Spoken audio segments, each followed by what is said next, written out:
우리나라는 3년에 한 번씩 나라가 망하거든요. 언론 기준. 어느 날 갑자기 오늘 우리 유튜브 채널에서 지금 홍 박사님 나라가 망했다는데 우리가 나라 어떻게 됩니까? 라고 어떤 분이 질문을 하시면 그날 저는 달러를 팔아요. 보유했던 달러를 다 팔아버리죠. 나라 망한다는 소리가 들렸으니까 주식이나 부동산 둘 중에 하나가 망했거나 둘 다 박살났겠죠. 네. 그럼 그걸 사면 되는 거죠. 이 전략을 2008년부터 이제 하기 시작했는데 대략 지금 한 15년, 16년 동안에 집을 2번 사고 나머지는 주식을 했어요. 출산율 때문에 경제가 더 안 좋아지는 부분도 있지 않을까요? 예, 내수는 지옥이죠. 정부가 돈이 많아요, 또. 그쵸. 1년에 500조 이상의 예산을 갖고 있고 교육 예산만 100조를 써요. 그 애들 숫자는 줄어드는데 교육 예산이 100조니까 공교육비가 아이들 한 명당 1억씩 투자를 할 수 있게 돼요. 저출산 대책도 다 해결이 되는 거예요. 핵심은 뭐냐면요. 우리가 얼마나 부유한 성장을 할 수 있느냐의 문제인 거지.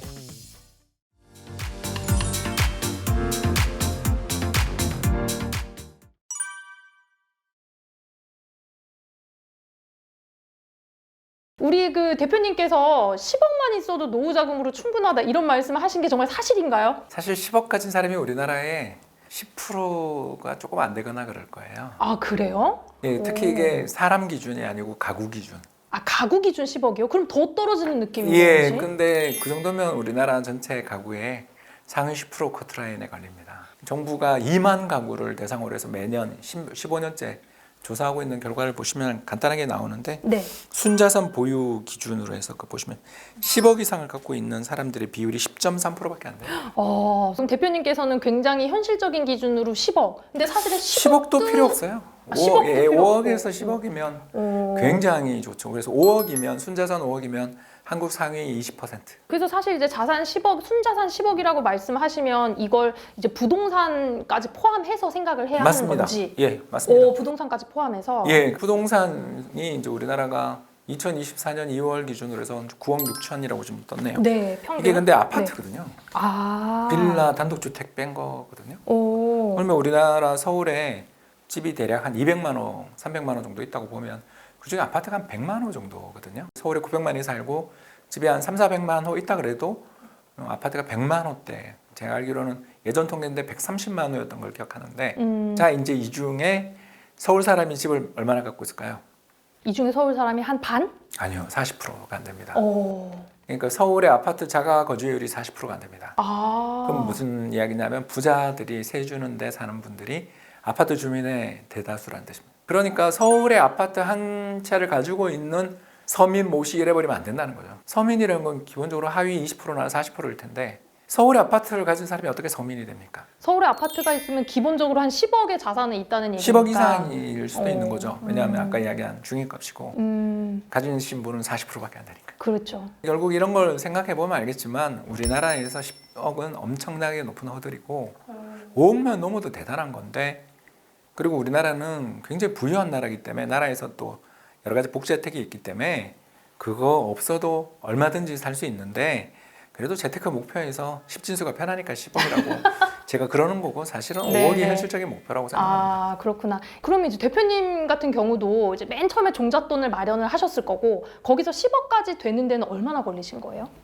결혼할 때 빚을 지고 시작한 사람이라서 이제 그 2000년 결혼을 했는데 네. 결혼해가지고 2010년쯤 됐을 때 10억이 됐으니까 굉장히 빨리 10억이 됐고 그 10억이 됐던 이유는 맞벌이를 했고 그때 제가 또 베스트 애널리스트 되는 덕분에 연봉이 많이 뛰어서 그랬죠. 그런데 이제 그때부터 증권사는 이제 그만 다니고 은행으로 옮기고 연기금으로 옮겨서 이제 월급이 확 깎여서 이제 그리고 또 아이들이 크면서부터 이제 다니기 시작해서 그 뒤로 2010년 이후로 지금까지는 이제 그때만큼의 강한 성장은 아니지만 그래도 꾸준히 불려가고 있습니다. 그동안 회사에서 월급을 받는 생활을 하셨기 때문에 우리 더더욱이나 직장인들에게는 조금 가능한 방법을 제시해주지 않으실까 이런 생각이 드는데요. 그러면 구체적으로 좀 투자 방식도 좀 제시를 좀 해주세요. 자, 간단한 방법은 달러로 저축하는 겁니다. 달러로 저축? 예, 그러니까 계좌를 달러로 파는 거죠. 달러 예금 같은 거요? 예, 달러 예금도 좋고요. 뭐 토스 요새 뭐 이야기 들으셨을 겁니다. 그런 다양한 금융기관들 요새는 굉장히 입출금의 수수료가 적고 환전 비용이 적습니다.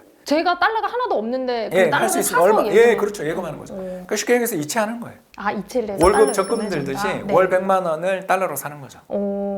그렇게 해서 2배가 될까 싶은데. 예, 됩니다. 돼요? 달러 왜 예금? 되는지는 이제 사례를 들으시면 알 텐데 우리나라는 3년에 한 번씩 나라가 망하거든요. 언론 기준. 애널리스트 생활을 31년 하면서 3년에 한 번씩 봤어요. 97년 외환위기, 2000년 정보통신거품 붕괴, 2002년 카드 버블 붕괴, 2004년 중국 차이나 쇼크, 2007년 글로벌 금융위기 등등등등 해서 2011년 유럽 재정위기. 그래서 우리나라 한 3년마다 한 번씩 나라 망한다는 소리가 들리며 그 9시 뉴스의 첫 번째 기사가 주식시장 대폭락이 나오는 게 평균 3년에 한 번씩 오는 나라예요. 어느 날 갑자기 오늘 우리 유튜브 채널에서 지금 홍 박사님 나라가 망했다는데 지금 우리가 나라 어떻게 됩니까? 라고 어떤 분이 질문을 하시면 그날 저는 달러를 팔아요. 보유했던 달러를 다 팔아버리죠. 어떤 방송 가서 아나운서님의 앵커님의 첫 질문이 네. 우리나라 외환위기 가능성이 있습니까? 라는 질문이 말이 안 되는 질문이거든요. 왜냐하면 우리나라의 외화 순자산 보유가 한 1조 달러 가까이 돼요. 정확하게 8천 몇백억 불을 갖고 있을 정도로 세계 10대 채권 국가예요. 채무국이 아닌 거죠. 이런 나라가 망할래? 어떻게 망할 수가 없거든요. 왜냐하면 보유한 달러가 더 많은데 나라가 어떻게 망해요? 그런 질문을 딱 받으면 저는 돌아가서 집에 가서 은행에 전부 전화하거나 인터넷으로 요새 인터넷으로 되니까 다 해지해요. 그래서 그때 더 사는 게 아니라요? 나라가 망한다 그러면 이미 네. 환율엔 그 공포가 반영돼 있잖아요. 아. 환율이 그때 1,450원, 뭐 2008년 1,500원, 아. 그리고 2020년 코로나 팬데믹 때 1,300원. 예금하듯이 쭉 적금 들다가 평균 단가 한 1,100원, 1,200원 맞춰놨을 거 아니에요. 네네. 그렇지 않습니까? 그렇게 됐는데 환율이 한 2배 뛰고 금리도 엄청 높아. 자, 이제 그 돈을 들고 난 돈을 벌고 시작하잖아요. 환차익을 20, 30% 보고 시작하죠. 자, 그러고 난 다음에 나라 망한다는 소리가 들렸으니까 주식이나 부동산 둘 중에 하나가 망했거나 둘 다 박살났겠죠. 네. 그럼 그걸 사면 되는 거죠. 아, 그러니까 계속 평소에는 달러로 예금을 계속 해놓다가 갑자기 3년에 한 번씩 우리나라에서 망한다는 소리가 들리면 꼭 일단 3년은 아니에요. 평균. 그 정도 느낌으로다가 30년 평균 3년에 한 번. 그 정도 느낌으로 소리가 들리면 일단 팔고 이제 나락간 애들을 산다. 그런 그래서 느낌이네요. 뭐 저는 그래서 예. 이 전략을 2008년부터 이제 하기 시작했는데 아. 대략 지금 한 15년, 16년 동안에 집을 2번 사고 나머지는 주식을 했어요. 여러분들 뭐 저는 이 투자가 제일 쉬운 투자다. 근데 이제 이 투자에 이제 문제가 하나 있는데 한 2억 넘어가기 시작하면 못 하게 돼요. 왜요? 무서워서. 그래서 이제 두 번째 전략이 네. 그럼 둘 다 사면 되지 않냐 전략이 바로 나왔습니다. 아. 반반 전략. 반반 전략. 그러니까 제가 이제 1,000만 원을 한 해 저축을 하면 500원 소프를 사고요. 네. 500원 에이스 200, 타이거 200 같은 걸 사는 거죠. 이건 국내 주식을 이제 사는 예, 거다. 그 우리나라를 대표하는 200대 기업 주식을 사는 거죠. 그걸 사놓습니다. 그리고 이제 1년이 지나요. 연말 정산할 때 2월이죠, 보통. 네. 2월이 딱 됐는데 내가 1년 동안 돈을 갖다가 50만 원씩 쭉 꾸준히 넣어놨으면 1,200이 돼 있는데 이제 작년 같은 해에는 달러에 투자한 거는 약간 손실이 났을 거고 환율이 좀 빠졌으니까 그리고 주식에 투자한 건 한 20, 30% 수익이 났겠죠. 기분이 좋아요. 한 네. 1,500 됐어.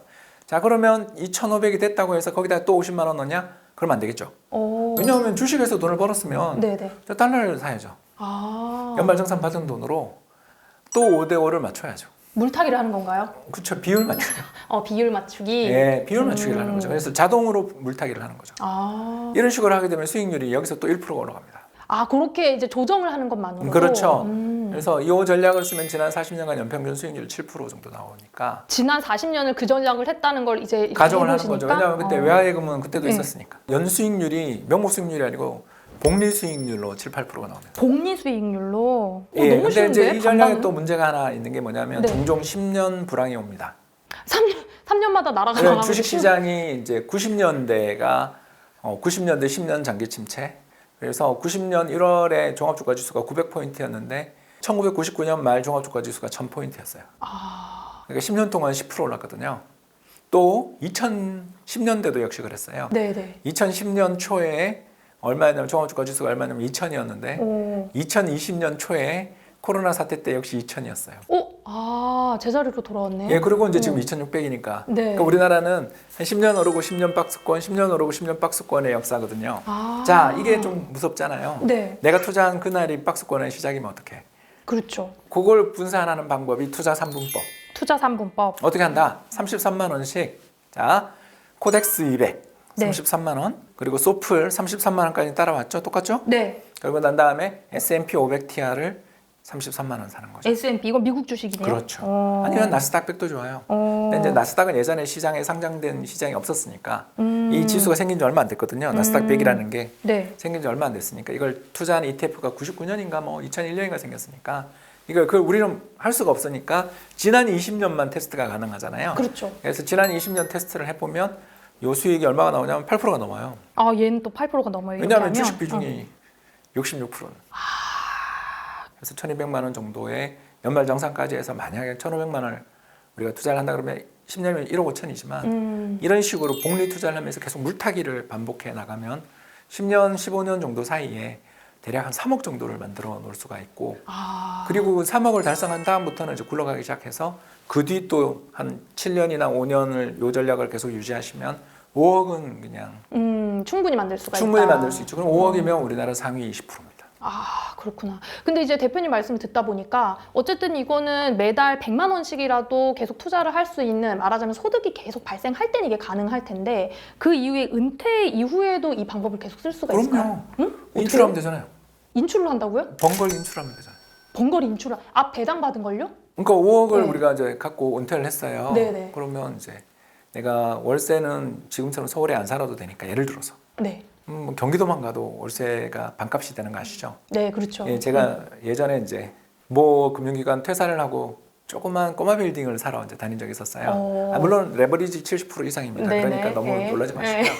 그러니까 신혼은 서울은 아니고. 너무 비싸서 인천이랑 경기도를 열심히 다니는데 정말 재밌었어요. 서울은 월 100만 원의 시세라면 공식 시세라면 인천, 경기도로 딱 갈 때마다 20, 30 탁탁 떨어지는 거예요. 그러니까 그걸 보면서 서울에서의 거리가 월세를 저어간다라는 걸 알잖아요. 그래서 꼭 서울 살 필요는 없잖아요. 직장이 서울이면 뭐 열심히 그 직장 다니는 동안에 있지만 있어야 되지만 광역버스로 서울 갈 수 있는 정도의 거리에 그렇지 않습니까? 그렇죠. 새로 지은 또 2기 신도시 아파트나 3기 신도시 아파트에 월세 살면 얼마 안 하거든요. 네. 그러면 1년에 한 뭐 5, 600 정도 월세가 나오고 그 이외에 국민연금 말고 내가 그래도 한 1,000만 원 정도 더 필요하다.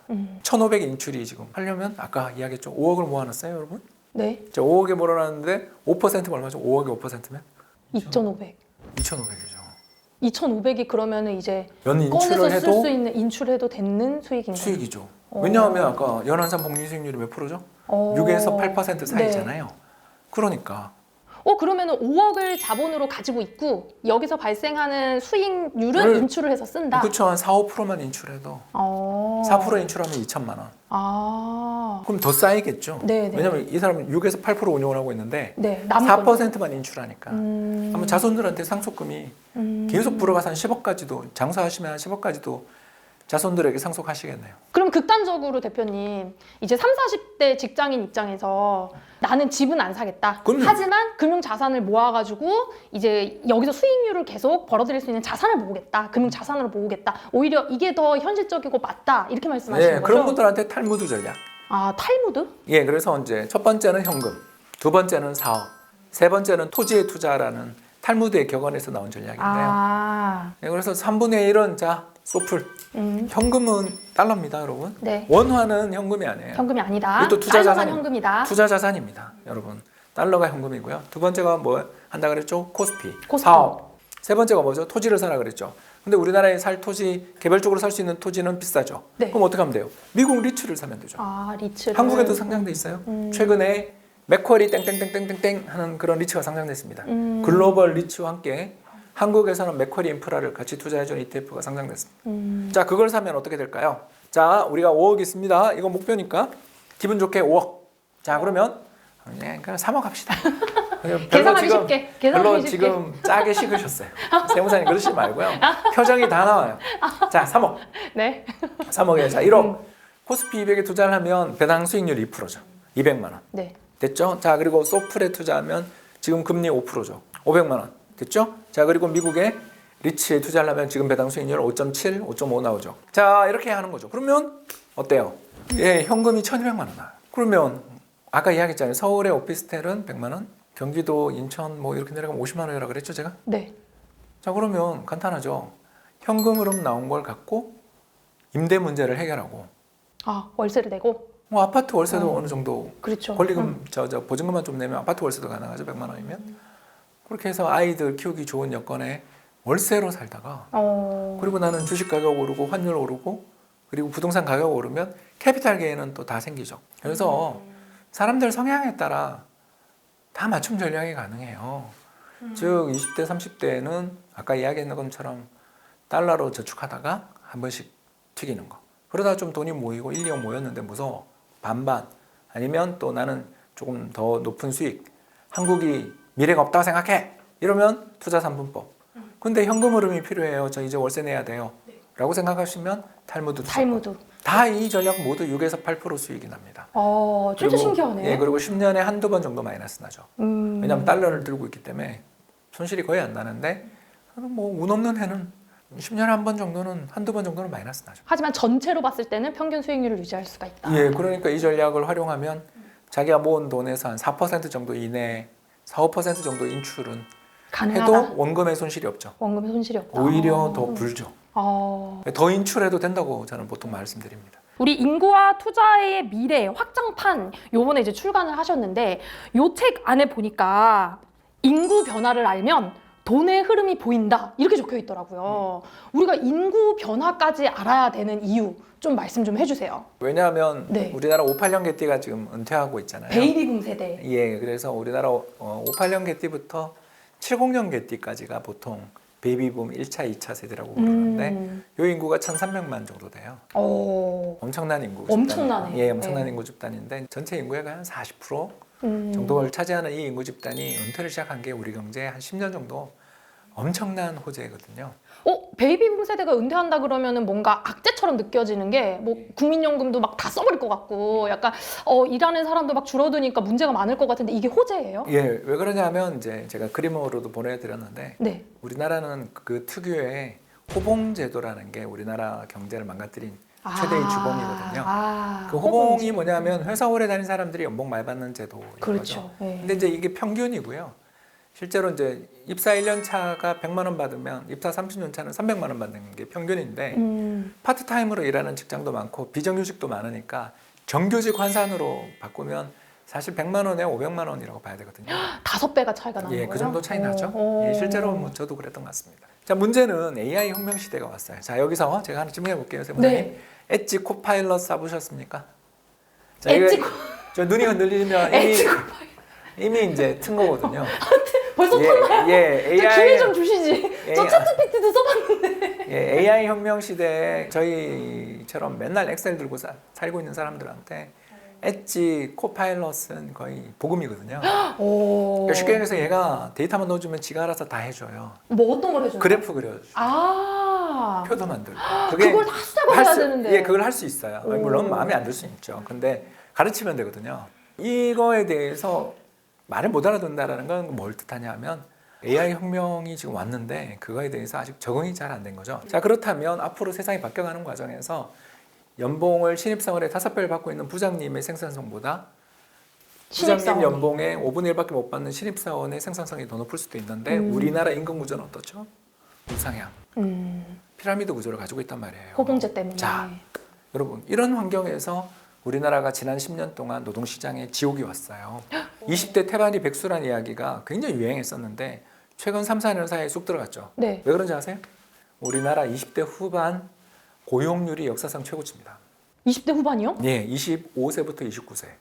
그게 코로나 때 뭐 개발자들 많이 뽑고 이것 그런 때문에? 것도 있겠죠. 네. 그런 것보다는 베이비붐 세대 1,300만의 상당수가 은퇴를 하면서 그 빈 일자리를 생산성 높은 그러니까 기업들 입장에서는 죄송합니다. 공차를 치우고 새 차가 온 거예요. 아무리 뭔가 혁신적인 파괴적 혁신적인 기술이 와서 예를 들어 자동차 회사 같으면 전기차 그리고 제가 다녔던 은행 같으면 스마트폰을 이용한 각종 모바일 뱅킹이 훨씬 더 편리해져서 이제 오프라인 지점에 사람이 없는 상황이 왔잖아요. 네네. 그런데 그거에 대해서 잘 적응할 수 있는 사람들은 개발자들이거나 젊은 사람들이죠. 자, 이 과정에 누가 저항을 했을까요? 누가 수능을 했을까요? 나이 든 사람들은 내가 그거 배워본 돈을 내가 직장생활 몇 년 더 한다고 그거 안 배우게 되고 그렇죠. 반대로 20, 30대들은 이거 안 배우면 내 평생 고생하니까 책이라도 사본다고요. 배우려고 변화에 적응하려고. 자, 그러니 우리나라 경제가 앞으로 좋아질 수밖에 없는 거죠. 그래서 우리나라는 58년 개띠의 은퇴로부터 시작해서 70년 개띠까지 이제 한 10여 년에 걸쳐서 계속 은퇴가 예정되어 있고 그 예정된 고용이 사라지면서 우리 경제에 엄청난 혜택이 이제 마지막 세 번째가 올 텐데 그게 바로 또 뭐냐 하면 90년대에 사람을 많이 뽑았던 회사들이 이제 기사회생하겠죠. 아, 30년 지났으니까. 아, 30년 지나서 은퇴하니까. 그러니까 이제 고액 연봉을 받았던 58년 개띠를 얘기하는 베이비붐 세대들이 은퇴하면서 사람을 뽑을 수 있는 이 룸이 좀 커진 거네요. 기업 입장에서. 두 번째는 네. 또 생산성의 혁신이 가능. 아, 생산성의 혁신. 왜냐면 그걸 막던 사람들이. 오, 이걸 내가 없어지- 왜 해야 돼 하던 사람들이 나가잖아요. 없어졌으니까. 하면 조직 분위기가 바뀌겠죠. 아, 그리고 마지막 세 번째로 기업의 마진이 커지겠네요. 커지죠. 왜냐하면 판관비가 줄어들고 인건비가 떨어지니까. 인건비가 떨어질 테니까. 오, 그렇네요. 그리고 연공서열이 만약 유지돼 있다면 생산성이 훨씬 높은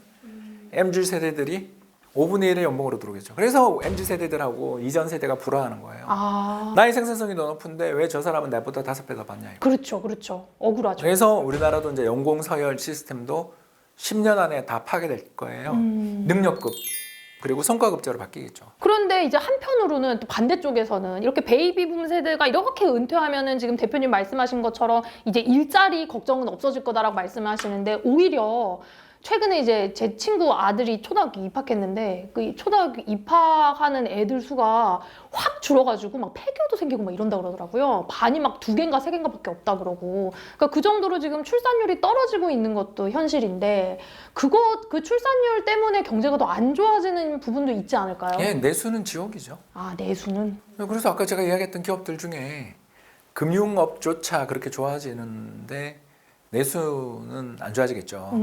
그러나 뭐 금융기관이 사라질 수는 없는 거고. 더 나가서 아까 제가 이야기했던 그 혜택을 보는 데들이 어디겠어요. 제가 이제 책에서 분석한 게 현대차랑 그리고 포스코홀딩스를 분석했는데 판관 비율이 거의 20년 사이에 반토막 났더라고요. 수출 경쟁력이 엄청나겠죠. 지금 또 달러에 대한 원화 환율도 1,300원인데. 그러면 수출 기업에 취직하고 수출 주식을 사면 될 일이지. 내수가 만에 하는 거에 대해서 죄송한 이야기입니다만 그거는 출산율을 적극적으로 부양할 정부의 노력에 여하에 따라서 판단하면 될 일이지 우리가 그 이야기까지 해야 될 이유는 없죠. AI 혁명이 와서 챗봇이 가정교사 역할을 곧 하게 될 거예요. 네. 심지어 스마트폰에 인터넷을 접속 안 하더라도 AI가 구동해요. 저도 이번에 해외여행 갔는데 독일어를 그렇게 얘가 잘해주더라고요. 아. 왜냐하면 유럽은 통신 속도가 너무너무 느려서 전 기절하는 줄 알았는데 그때 유일하게 되는 게 S24로 했거든요. 아, 이번에 이거 탑재된 AI. 예, 너무 잘해요. 네. 오. 그걸 그 사람한테 보여줬더니 그 사람도 너무 좋아하면서 바로바로 이리로 가서 우버 택시 타는 데는 저기니까 여기서 가라. 자, 이 사례에서 보는 것처럼 이제 앞으로 스마트폰 안에 내재되어 있는 AI에게 정보, 지식만 우리가 충분히만 접속시켜 놓으면 애를 데이터를 끊어놓고 나 지금 사과 영어 단어 뭐지? 애플. 발음해줘. 이해되세요? 그런 학습들이 다 된다는 예, 거죠. 그렇지 않습니까? 그렇죠. 그런 상황이 앞으로 계속 오는데 인구가 늘면 그러면 사교육이 번창할까요? 또 더 나가서 AI를 앞에 그 사람 모양의 어떤 그런 걸로 할 수 있는 로봇이 와서 그걸 한다면 더 낫겠죠. 그렇죠. 제가 하고 싶은 이야기가 다 나왔는데 이런 AI 생산성 혁신의 시대가 오면서 예전 생산성이 낮았던 사람들이 노동시장에서 은퇴하는 게 우리 경제에 좋은 일이다라고 이야기한 게 다 적용되는 거죠. 왜 앞으로 노동력이 이렇게 많이 필요가 없어요. 아, 앞으로 노동력이 많이 필요가 없는데 그러면 저출산은 축복인가요? 축복이 될 수 있죠. 왜냐하면 아이 한 명 한 명에게 우리가 더 나은 교육을 오히려? 할 수 있는 나라는 또 부자니까 우리가 1인당 국민소득이 58,000불 정도 되는 구매력 기준 오스트리아나 영국보다 우리가 부자란 말이에요. 그 부자 나라에 살면서 정부가 돈이 많아요 또. 그렇죠. 1년에 500조 이상의 예산을 갖고 있고 교육 예산만 100조를 써요. 그 애들 숫자는 줄어드는데 교육 예산이 100조니까 공교육비가 아이들 한 명당 1억씩 투자를 할 수 있게 돼요. 왜냐하면 나라는 부자가 되는데 애는 주니까. 자, 근데 1억씩 투자할 필요는 없잖아요. 그 돈을 빼서 출산하는 집에 1억씩 뿌려주면 현금으로요? 예, 저출산 대책도 다 해결이 되는 거예요. 핵심은 뭐냐면요. 우리가 얼마나 부유한 성장을 할 수 있느냐의 문제인 거지. 인구가 몇 명이냐는 중요하지 않은 거죠. 우리나라가 언제부터 내수가 좋았나요? 1997년 외환위기, 2003년 카드 버블 붕괴 이후에 20년째 내수는 불황이에요. 우리나라는 내수는 희망이 별로 없고 내수에 희망이 있는 데는 티밸리 밖에 없다라는 거예요. 동서로는 9호선, 남쪽으로는 SRT 그 정도가 우리나라 젊은 사람들이 앞으로 모여 살 동네라고요. 왜? 다 수출 대기업, 정보통신 수출 대기업이 모인 곳에만 살 거 아니에요. 그렇죠. 일자리가 있는 예, 곳이니까. 거기에서 예를 들어서 아까 이야기했던 챗봇 활용해서 아이들을 아주 저렴한 가격으로 전부 다 공부를 열심히 시켜주고 외국어도 전부 다 쉽게 할 수 있고 수학 문제도 다 풀이해 줄 수 있는 카메라만 달면 되니까. 자, 이런 시스템이 왔다고 칩시다. 그래서 아이들 교육 수준을 엄청나게 높여놨어요. 자, 그래서 앞으로도 30만 명 태어나는 수준, 20만 명 태어나는 수준으로 100년을 간들 우리나라 경제에 뭐가 문제냐고요. 아니 이렇게 또 말씀을 하시니까 정말 왜 저출산 문제를 위기로만 그러니까 저출산을 느끼는 강조하는 게 아니라 네. 저출산의 원인을 풀어주면 될 일을 원인은 하나도 안 풀어주고 문제야 그러니까 제가 이런 책까지 쓴 거죠. 박사님 그러면 이제 인구와 투자의 미래에 대해서 이제 책을 쓰셨으니까 이 투자의 미래를 주식시장하고 부동산 시장으로 좀 나눠서 이야기를 좀 해주시면 좋을 것 같아요. 다 정해졌죠. 아까 이야기했던 새 산업이 저는 유망해 보여요. 바로 뭐냐면 파괴적 혁신. 그러니까 이전에 있었던 기술이 이제 안 통해서 젊은 사람들을 많이 뽑고 나이 드신 분들을 집중적으로 지금 내보내는 기간에 있는 3대 업종이 은행, 자동차, 철강 업종이잖아요. 이게 전부 90년대 대호황을 누린 그리고 설비 투자를 엄청 많이 했던 업종들이죠. 그 업종들이 앞으로 유망하죠. 근데 우리나라 기업들이 수익성과 주가 사이에 연관이 없는 경우가 많아요. 맞아요. 그러니 지난 시간에 말씀드린 것처럼 우리나라 주식만 사지 말고 글로벌 선진국 주식도 함께 그리고 우리 국내에서 개별 종목을 사고 싶다면 베이비붐 세대 연태로 비용 구조가 개선되는 그런 회사들 그러면서 또 AI 혁명, 로봇 혁명에 동참할 수 있는 회사를 사는 게 좋을 것 같습니다. 이 책에서도 강조하셨던 게 그 클러스터라는 개념이 있으시더라고요. 이게 이제 왜 클러스터에 사람들이 모이냐면요. 첫 번째 핵심은 이거예요. 거기 이성이 있어요. 서로 만날 수 있는 상대가 있다. 그러니까 제가 좀 독특한 성향이거든요. 100명 있는 마을에서 그 성향에 맞는 아가씨를 찾는 거랑 100만 명이 사는 도시에서 찾는 거랑 어디가 쉬울까요? 아무래도 모수가 많은. 네, 모수가 많은 데서. 그리고 두 번째가 또 중요한 게 남이 나를 어떻게 보느냐가 인생에서 굉장히 중요한 역할을 한다라고 생각하는 불행한 사람들이 사는 나라가 한국이란 말이에요. 남의 눈치를 보는 순간 불행해지죠. 그렇죠. 그러니까 자신의 잣대, 자신의 주관을 갖고서 자신의 기준대로 살면 되는데 자신의 기준대로 살면 욕을 들어먹고 부모님이 뭐라 그러고 형제가 뭐라 그러고 직장에서 뭐라 그러니까 힘들잖아요. 자, 그러면 대기업들 또는 아까 이야기했던 MZ세대들이 많이 다수가 되고 있는 직장에서는 덜하겠죠. 잘 생각해 보십시오. 그런 직장과 안 그런 직장이 있죠. 어디죠? 50대 이상 저희 세대가 많은 직장은 힘들 거고 저희가 지쳐서 이제 포기한 그런 직장을 가야 되는 거죠. 그렇죠. 또 그 친구들을 잘 살려야만 자신의 성과가 온다는 걸 인정하는 사람들이 있는 직장을 다녀야 되겠죠. 그럼 마지막 세 번째가 뭐겠어요? 그렇죠. 그런 일자리와 직장에 가기 위해서는 당연하게 학교와 연구소가 갖춰져 있는 곳이 그런 직장으로서 유망하겠죠. 그게 클러스터죠. 그럼 결국 이제 부동산은 젊은 사람들이 좋아하는 곳, 클러스터, 티밸리 여기만 이제 살아남는다. 그런데 이렇게? 그게 비싸요. 비싸죠. 네, 그거에 대한 대안이 바로 저는 리츠다. 해외 리츠다. 갑자기 또 리츠로 돌아가나요? 그렇죠. 왜냐하면 우리나라에 상장되어 있는 리츠 중에서 사실 제가 추천을 할 만한 리츠가 잘 없거든요.